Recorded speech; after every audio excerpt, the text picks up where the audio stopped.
원내보다 더 뜨거운 원내 정치토론, 원내 측면 승부 시작하겠습니다. 오늘도 이경 대덕대 겸임교수, 천하람 변호사 나왔습니다. 어서 오십시오. 네, 안녕하세요. 반갑습니다. 이경입니다. 예, 전남 수천의 천하람입니다. 자, 윤석열 후보 지지율이 컨벤션 효과이든 보수 과표집이든 급등했습니다. 예. 그래서 선대위 구성도 이제 윤 후보 입김이 세질 것 같기도 하고 또 빨리 구성해야 된다 이런 말도 있는데 김종인 전 비대위원장하고 꼭 관계 설정 끝난 겁니까? 어떻게 되는 겁니까? 생각보다 길어질 것 같아요. 그러니까 제 생각에도 양쪽 다 아마 이 컨벤션 효과인지 뭐 좀 봐야 되겠습니다만은 네. 한 1, 2주 정도 더 지켜볼 가능성이 높아진 것 같다. 왜냐하면 권성동 의원 최근에 비서실장 됐는데 이런 얘기를 했어요.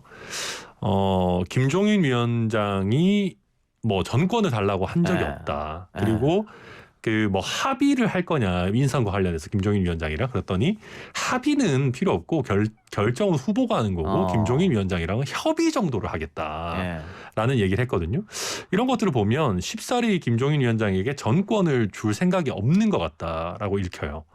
왜냐하면 김종인 위원장이 정권을 요구한 적이 없다라고 했지만 그분은 전권을 요구하는 걸 기본으로 깔고 하는 분이에요. 대놓고 뭐 정권을 달라 이런 말을 할 필요가 없어요. 원래 그걸 요구하시는 분이기 때문에. 뭐 민주당 있을 때도 그랬고 국민의힘 있을 때도 그랬죠. 그러니까요. 네. 그리고 최근에도 김종인 위원장이 언론에다가 약간 윤석열 후보한테 뭐 이렇게 확신이 필요하다 뭐 이런 취지의 얘기를 했는데 결국 그 얘기는 본인에게 정권을 달라는 취지가 아닐까. 여튼 이런 삿바 싸움이 조금은 더 지속될 것 같다 이런 생각입니다. 그러면은 천하람 변호사가 봤을 때는 제가 봐도 김종인 전 비대위원장은 정권은 주지 않으면 합류하지 않을 것처럼 보이는데 그럼 결국은 후보가 필요하면은 뭐 정권을 줘서도 데리고 와야 된다. 그렇죠. 근데 지금처럼 이렇게 지지율이 높게 나온다? 그럼 굳이 우리가 왜? 라고 생각할 수 있을 것 같아요. 당연하죠. 왜냐하면 그리고 이게 김종인 위원장이 오면 지금까지 고생했던 사람들의 불만이 커지잖아요. 당연히 김종인 위원장 위주로 새로운 사람들이 들어오고 특히 이번 윤석열 후보가 지금 캠프에 있는 분들의 덕을 많이 봤어요. 그러니까 특히 당원들 모집하고 뭐 조직표도 또 굉장히 많았고 중진들의 역할도 적지 않았거든요. 그럼요. 그러다 보니까 제 생각에는 그분들도 당연히 우리가 이렇게 죽을 고생을 해가지고 당원들 많이 모아서 압도적으로 이겼는데 왜 우리가 지금 이 선으로 후퇴해야 되냐 이런 얘기가 나올 수밖에 없죠. 뭐 이경 전 대변인이 이재명 캠프에서 열심히 했는데 이제 원팀으로 크게 꾸렸으니까 저 뒤로 빠져주세요 하면 섭섭하겠죠.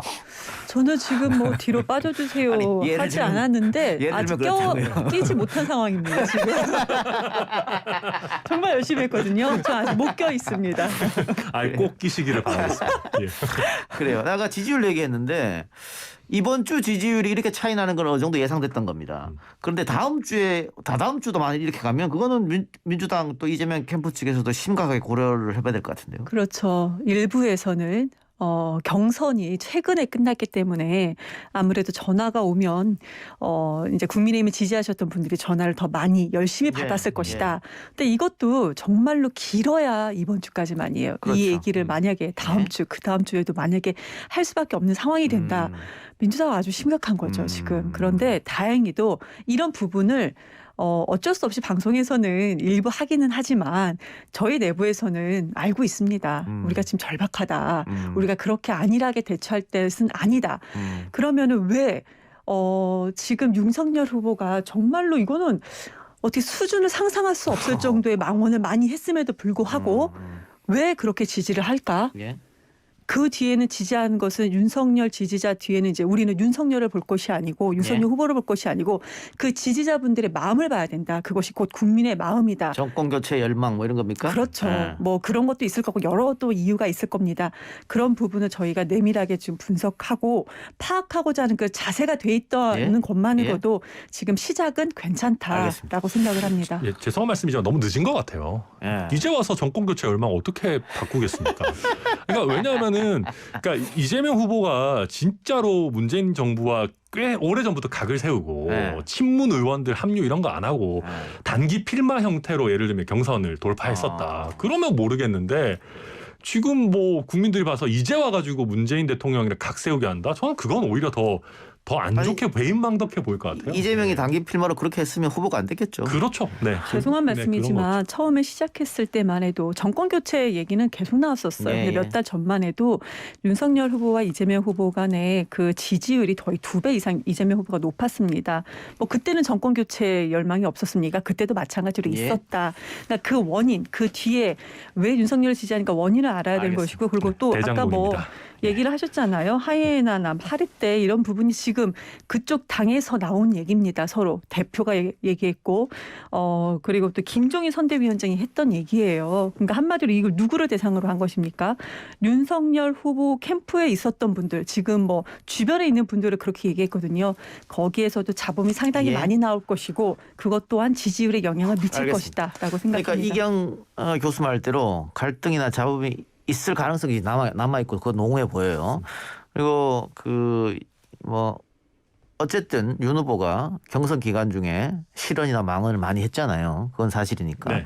다만 경선 기간 중에 그게 그런 망언들 실언들 때문에 1, 2위 후보가 바뀌고 이러지는 않을 거다. 근데 본선 가서는 달라져야 되거든요. 본선에서도 이런 식으로 하면 지지율이 좀 빠질 수도 있겠다. 그런 리스크 걱정도 당에서 할 것 같은데. 네, 그래서 아마 조금 최근에 보면 이제 준비되지 않은 발언은 좀 삼가려고 하고 좀 메시지를 정제하려고 하는 것 같아요. 그리고 이제 캠프 리스크도 없애야 되는데 그런 면에서 이제 김종인 위원장이 필요하다고 하는 거죠. 예를 들면 이제 김종인 위원장이 정권을 잡고 있었으면 뭐 손가락만 씻는다 뭐 이런 얘기 나오면 아마 경을 치지 않겠습니까? 그러니까 김종인 위원장이 뭐 완벽하고 모든 게 너무 좋아서라기보다는 어쨌거나 캠프에서 어떤 실언이라든지 불필요한 잡음이 안 나오도록 하는 능력은 있으니까 저는 그 부분은 윤석열 후보 캠프에서도 좀 한번 좀 꼭 좀 필요한 부분이 아닌가 그런 생각이 들어요. 또 하나는 지금 홍준표 후보를 지지했던 2030 특히 남성들 표가 지금 붕 떠 있는 상태입니다. 누구한테 마음을 줄 수가 없어가지고 왔다 갔다 하는 상태인데 이재명 후보가 선제 공격한 것 같아요. 내가 빨리 저거 쳐가지고 우리 편으로 만들어야겠다. 그래서 SNS에 글 올린 것부터 시작해가지고 SNS에 글 올리는 것도 사실은 페미니즘 또 여가부를 평등 가족부로 이런 얘기 했는데 지금까지 민주당 그 어떤 사람도 이 말 할 수 없었거든요. 처음으로 끄집어냈다는 거고. 그리고 펜코에서 홍준표를 지지하는 이유 이 글을 발췌해가지고 상황 실장들이나 간부들한테 한번 읽어봐라. 이것도 민주당 그 어떤 후보도 지지도도 그동안 못했던 건데 선제적으로 쳐나간 것. 역시 2030 마음을 잡기 위해서 이런 거 아닌가 싶어요. 우선은 민주당이 여성을 위한 정책을 그전에 지금까지 민주당이 얼마나 많이 내놨냐. 저는 이제 여성 청년으로서 봤을 때 특별히 그런 것도 없어요. 예. 정책면으로 봤을 때는 청년, 뭐 여성, 남성 따로 구분하지는 않았어요. 그냥 청년 정책이었지. 그런데 그럼 왜 이렇게 그런 이미지가 있을까? 이거는 개개인의 별도로 얘기했던 어떤 발언에서 여성을 좀 더 옹호하는 듯한 발언들이 좀 더 나왔던 것 같아요. 저의 예. 개인적인 생각으로는 좀 그런 느낌이 아니 있는 문 것이고요. 대통령이 나는 페미니스트 대통령이다. 뭐 그렇게 얘기해서 커진 거 아닙니까? 그렇죠. 그런 영향도 있을 것 맞습니다. 같습니다. 근데 지금 이재명 후보 얘기를 하겠습니다. 우선은 이런 얘기를 했어요. 여성이라는 이유로 차별받아서도 안 되지만 또 남성이라는 이유로 또 차별받아서는 안 된다. 이것이 아주 당연한 얘기거든요. 그런데 지금 이 당연한 얘기를 이재명 후보는 그동안 계속 해왔는데 이번에는 대선 후보라는 것 때문에 그것도 문재인 정부 다음의 후보로 여당 후보라는 이유로 약간 이 부분이 좀 더 구체적으로 주목받는 것은 아닌가 생각을 하는데요.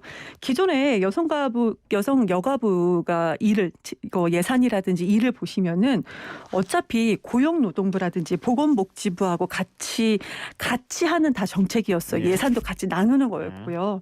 그런데 단지 이름이 여가부라는 것 때문에 좀 그런 오해가 있었고 그러니까 평등 가족부로 나누면서 그 일을 좀 더 확대를 하고 또 집중적으로 또 여성을 위한 정책은 또 있지 않겠습니까? 예? 그 내부에서 좀 세밀하게 들어가겠다 이렇게 접근을 하는 것 같습니다. 근데 이거 자칫 잘못하면 간 보는 것처럼 볼 수가 있어요. 예. 그리고 일단 너무 좀 급해 보이고 뭔가 이렇게 좀 이슈가 있으니까 내가 따라잡아야 되니까 2030 남성 잡으러 간다 뭐 이런 느낌인데 좀 뭔가 뭐랄까요 너무 표를 쫓아서 왔다 갔다 한다라는 느낌을 줄 수 있고요. 그리고 이거 이재명 후보께서 민주당 후보인 이상 끝까지 못 갑니다. 왜냐하면 또 애초에 말씀하셨더라고요. 그 커뮤니티 글 자기가 동의하는 거는 아니다 이렇게 얘기도 하셨고 뭐 예를 들어서 지금 물론 이재명 후보 본인은 페미니스트 대통령이 어울리는 분은 아닌 것 같긴 하지만 이 20대, 30대 남성이 원하는 만큼 뭐 여가부 기능 축소라든지 좀 더 남성이 역차별 받는 문제라든지 이런 끝까지 끌고 가기 어렵거든요. 그래서 저는 이건 오히려 이준석 대표도 그때 얘기했어요. SNS나 젠더 갈등 문제는 잘 모르고 손댔다가는 큰일 날 수 있다. 저 이거 자칫 잘못하면 큰일 날 수 있는 길로 간다고 봅니다. 좀 안타까운 게 지금 우리 천하람 변호사님 제가 개인적으로는 좋아하는 또 패널이자 변호사인데 지금 그 발언은 참 딴지 거는 듯한 느낌이 들어요. 실제 왜냐하면 딴지 거는 것도 있습니다. 예. 왜 그러냐면은 그러면 윤석열 후보가 이런 이슈가 있는 걸 윤석열 후보는 감지 못했습니까? 똑같이 하셨을 거예요. 그럼 그 부분에 대한 정책을 어떻게 내놔야 되는지 어떤 발언을 해야 되는지도 정립이 되어 있지 않는 거예요. 후보 자체가. 캠프 내에서도 지금 다시 뭐 화합을 한다면서 다 자기 다음 지선, 다음 총선 계산안이라고 바빠가지고 이 부분을 놓친 거예요. 사실상. 그런데 이제 와서 그렇게 그 딴지 거는 듯한 발언을 저는 여기서 지적하고 그 부분을 국민들은 또 이거 들으시는 청취자분들도 이거 그 부분을 알 거고요. 그걸 말을 바꿨다라는 비슷하게 말씀 주셨는데 제가 아까 그 먼저 말씀드릴 때 이 발언에 대해서 꾸준히 이재명 후보는 얘기를 해왔다. 단지 여당의 대선 후보이기 때문에 이거 다시 한번 주목받는 것이다. 근데 이 부분에 대해서 꾸준히 얘기해왔다는 점을 알겠습니다. 확실하게 다시 말씀드립니다. 자, 그럼 제가 정리하는 차원에서 지금 천하람 변호사가 이재명이 너무 급했다, 표 얻기 위한 전략 아니었냐고 했는데 반대로 얘기하면 그러면은 윤석열은 뭐 했냐 이렇게 반문할 수 있으니까 지금 2030 남성들의 어떤 자존심이라든가 상처에 소금 뿌리는 형태를 국민의힘 관련자들이 계속 하고 있거든요. 예를 들면 뭐 그 사람들 마음을 얻기 위해서 후드티라도 입혀야겠다라는 말이라든가 예. 김종인 전 비대위원장이 2030 별 영향 없다라는 말이라든가 김재원 최고가 탈당 40명 정도밖에 안 된다라든가 그리고 또 이 홍준표를 찍었던 많은 사람들 역선택이라든가 이런 발언들 하나하나가 2030 마음을 다 다치게 하는 거거든요. 최악이죠. 예. 예, 이거 그러니까 준비도 지금 전혀 안 돼 있고 그 사람들 마음을 얻으는 노력도 안 하고 있지 않느냐. 사실 그 노력하는 사람 거의 이준석 대표랑 뭐 좀 넓게 봐도 우리 이제 청년 최고위원 하고 있는 김용태 최고위원 그다음에 뭐 미력하지만 저 같은 사람 몇 예. 명밖에 없어요. 예. 그러니까 지금 그 당의 중진분들이 불난집에 부채질하고 있는 거거든요. 예. 아니 2030 당원이 얼마나 귀해요. 예. 근데 그분들한테 무슨 위장 당원이니 역선택이니 뭐 나가라고 떠밀고 있는 거거든요. 이게 얼마나 심각한 얘기냐면 저희가 이준석 대표가 되고 나서 2030 당원이 늘어서 그렇지 이준석 대표가 당선되던 전당대회 때는요. 20대 30대 다 합쳐서 당원이 3만 명밖에 안 됐어요. 근데 지금 탈당한 사람들 기준 봐도 뭐 2, 3천 명이 된다고 하잖아요. 어마어마한 숫자가 빠져나간 겁니다. 사실 지금은 물론 이준석 대표 이후에 많이 늘어서 좀 10만 명 이상 되긴 했습니다만은 여튼 뭐 100명이 됐든 1000명이 됐든 다 귀중한 당원인데 당원들을 이렇게 자극하면 어떡하겠다는 거예요. 또 진짜 저는 너무 답답하고 이런 부분들에서 정말 20대 특히 민주당에 굉장히 실망한 20대 분들도 예. 야, 국민의힘도 여전히 꼰대 정당인가 이렇게 생각할 수밖에 없게 한다. 그러니까 특히 네, 중진들이 반성해야 된다. 네, 맞습니다. 문제 의식 자체가 지금 못하고 있지 않느냐 이런 지적인 것 같고요. 반대로 제가 민주당에도 여쭤보고 싶은 게 이게 어디서부터 시작됐는지를 민주당은 파악하고 있느냐. 문재인 정부 들어서자마자 맨 먼저 어디서부터 문제가 됐냐면 평창올림픽 남북 단일팀부터 시작된 거예요. 그리고 나서 인천국제공항 비정규직 문제 그리고 각종 여성 할당 정책들 뭐 그런 것들이 모아다가 지금 빵 터진 건데 조국 문제도 마찬가지고요. 다 포함되어 있는 겁니다. 거기서 평등, 공정, 상식, 내로남불이 다 들어갔거든요. 그런데 그때마다 민주당 정치인들이 뭐라 그랬냐면 20대가 잘 몰라서 역사의식이 부족해서 심지어는 이명박근혜 정부 때 교육받아서 이렇게 말했으니까 아까 국민의힘 중진들의 그것하고 별반 다를 게 없었다. 그게 지금 쭉 거쳐서 왔으니까 지금 와서 그네들이 마음을 돌리려고 하니까 좀 어렵지 않느냐. 제가 이 부분에 대해서는 지금 쭉 나열해 주신 그런 발언을 우리 민주당이 뭐 맨날 180석이다 이렇게 네. 얘기를 하시는데 180석 중에 지금 169석입니다. 네. 그중에 한 3-4분 정도의 발언, 한 3분 정도의 발언이에요. 그런데 그 나머지 다른 분들까지 다 따잡아서 민주당 이런 것처럼 저희도 되는 마찬가지입니다. 부분이 있어요. 몇 분이 사고 치시고 맞아요. 예. 그리고 제가 아까 빠졌던 분은 김경진 전 의원 윤석열 캠프 계셨죠. 그분 저하고 다른 방송에서 20, 30대 국민의힘 지지율 허수라고도 얘기하셨어요. 네, 그분도 그렇게 얘기하셨고. 근데 그 부분에 대해서 제가 지금 변호사님이 얘기하기 전에 왜 얘기하지 않았냐면 마찬가지거든요. 국민의힘 의원들이나 민주당 의원들 전부 다 이런 얘기를 하는 건 아니에요. 몇몇 분들의 발언 실수가 있었고 그 발언이 좀 확산됐던 부분이 있는데 지금은 다행히도 그런 얘기가 없는 거. 그리고 또 젊은 의원들이 좀 더 초선 의원들이 좀 더 이제 힘을 조금 뒷심을 발휘할 수 있다는 점 그런 점들이 좀 희망을 가지고 있는 거고요. 그때는 내부에서도 그 발언 너무 잘못된 거 아닌가 하는데도 큰 소리를 못 냈어요, 솔직히. 특히 우리가 알 때는 국회의원들이 뭐 엄청난 힘을 가진 것 같지만 또 초선 의원들은 그 내부에서도 힘이 또 없거든요. 말도 제대로 못 하고. 근데 지금은 이제 그렇지 않다. 그래서 이런 부분을 제가 앞서 말씀드렸지만 모르고 아직도 밀고 있다면 문제가 상당하죠. 근데 이제는 많이 알고 있다. 그리고 왜 우리가 지지를 못 받았는지, 왜 마음을 놓쳤는지 그 부분에 대해서 후보부터가 알기 때문에 앞으로 좀 더 지켜봐 주시기를 부탁드리고 싶습니다. 예. 그러면 국민의힘도 천 변호사 같은 분들이 건의를 좀 많이 해야겠어요. 네, 저희가 일단 사실은 당 대표는 잘 알고 있어요. 네, 당 대표는 잘 알고 있는데 이제 후보가 알아야지. 네, 후보도 많이 이제 당 대표랑 상의하기를 바라고 예. 이제 많이 알 거예요. 그리고 사실은 후보 입장에서도 굉장히 경각심을 가져야 되는 게 본인이 당선됐는데 당원들이 지금 빠져나간다라는 거잖아요. 그러니까 경선에서 이겼는데 이거에 대해서는 저는 당연히 후보 본인도 경각심을 가져야 되는 부분이라고 봅니다. 예. 네. 알겠습니다. 이재명 후보가 연일 윤석열 후보에게 1대1 회동 혹은 1대1 토론을 제안하고 있습니다. 이 부분은 왜 그런 거죠? 당연한 거 아닌가요? 지금 국민이 지금 죽겠다 힘들다. 미래 비전을 제시해달라라고 얘기하는 거예요. 예. 윤석열 후보처럼 항상 얘기하는 것처럼 무슨 심판이다 이런 게 아니에요. 국민들은 많은 대다수의 국민들 그리고 또 민주당도 중도층을 잡고자 구애를 하는 것이고 국민의힘도 지금 중도층을 잡고자 구애를 하는 거 아니겠습니까? 그런데 윤석열 후보는 좀 극우쪽으로 좀 더 이상하게 가신 것 같아요. 처음 기대와 달리. 그러면은 중도층을 잡겠다는 양쪽에서는 가장 첫 번째가 뭐냐? 지금 국민들이 어려우면 미래 비전을 뭘 제시할 것인가? 국민들이 어려움을 무언지 우리가 듣고 그 부분에 대해서 우리가 어떻게 여야가 그것도 대선 후보들이 무슨 얘기를 나오는지 무슨 입에서 무슨 얘기가 나오는지를 그건 당연히 국민들이 관심거리 아니겠습니까? 당연한 것을 가지고 지금 이렇게 토론회, TV 토론회를 하자는 것도 아니고 우리가 회동으로 좀 만나자라는 것인데 이걸 왜 이렇게 확대를 하면서 지금 국민들이 관심거리는 그것이 아닙니다. 무슨 심판이라고 했나요? 이렇게 얘기하는 것 자체가 자신 없어서 그런다. 만났을 때 자신 없어 그런다. 오늘 이재명 후보가 관훈 토론회에 갔었죠. 그러니까 기자들이 막 질문을 여러 명이서 하는 것인데 저는 그때 생각이 나더라고요. 만약에 윤석열 후보가 그 자리에 곧 가시겠지만 가셨다면 오늘 이재명 후보만큼의 몇 분의 한 10분의 1이라도 얘기를 할 수 있는 상황일까? 저는 그런 의문점이 오늘은 들었습니다. 네, 근데 이거 이재명 후보 모순이에요, 요새. 이재명 후보께서 그렇게 국민들에게 자기의 뜻을 알려주고 싶고 미래 비전을 알려주고 싶으면 기자들 백브리핑 왜 막습니까? 최근에 거기 민주당에서 선대위에서 백브리핑 절대 안 한다. 대선 후보는 걸어가면서 말하지 않는다였나요? 그렇게 얘기하시는 분이 무슨 윤석열 후보를 만나가지고는 미래 비전을 자세하게 얘기하자라고 하는지 잘 모르겠고요.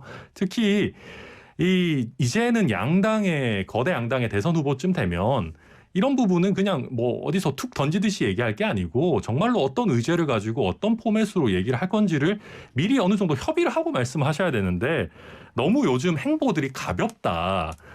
일단 툭 던져보고 아니면 말고 식인 게 너무 많아서 저희로서는 결국 이 여러 가지 것들 무슨 음식점 총량제니 그 오피스 누나니 이렇게 1대1 회동이니 이런 여러 가지 얘기들이 결국은 대장동에서 눈길을 좀 돌리려고 하는 여러 가지 시도들이 아닌가 이렇게 보입니다. 백불 얘기 간단하게 좀 드릴게요. 예? 지금 우리 변호사님 윤석열 후보 현장 안 가시는 것 같아요. 그리고 국회에서 백불 받는 기자들하고 소통 안 하시는 것 같아요.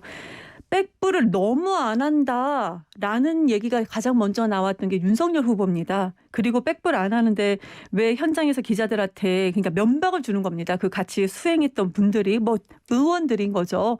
그런데 이것이 그때도 기사화가 됐고 지금 이재명 후보도 기사가 오늘 되기 시작한 거거든요. 그런데요. 기사만 보지 마시고 왜 그 얘기가 나왔는지까지 좀 그 배경을 알아야 될 것 같아요. 그리고 백불을 안 한다라는 그 기사가 어느 언론사에서 나오는지 그것도 좀 아시면 좋을 것 같고요.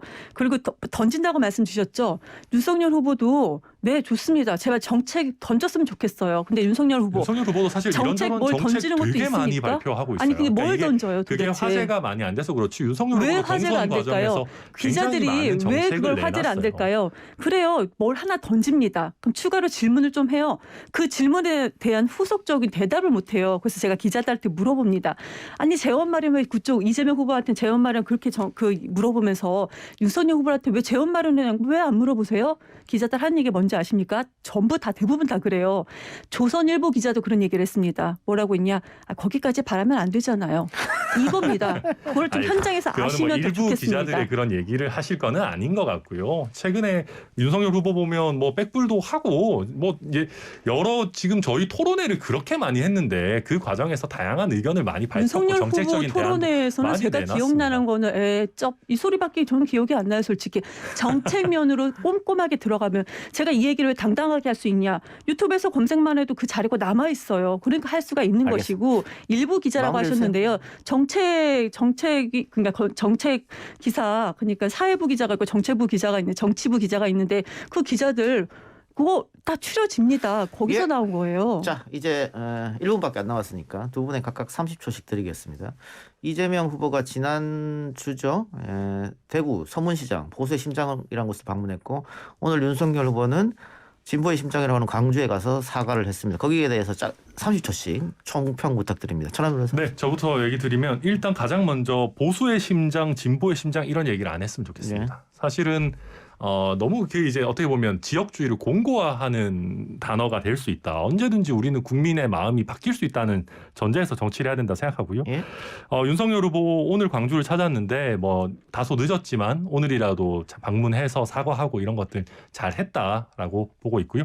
이재명 후보께서도 TK 출신이고 그렇기 때문에 TK도 당연히 노력 많이 하실 거고 다만 아쉬운 것은 대장동 이슈가 없었다면 TK에서 꽤 많은 득표를 하셨을 걸로 예상이 되는데 현재로서는 쉽지 않은 상황인 것 같다 이렇게 봅니다. 이정수 씨.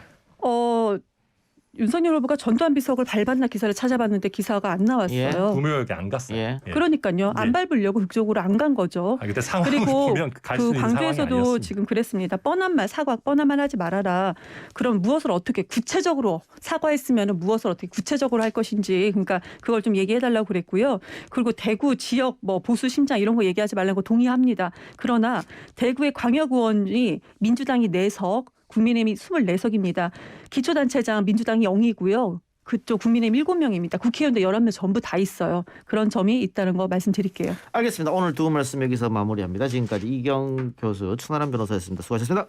감사합니다. 네, 감사합니다.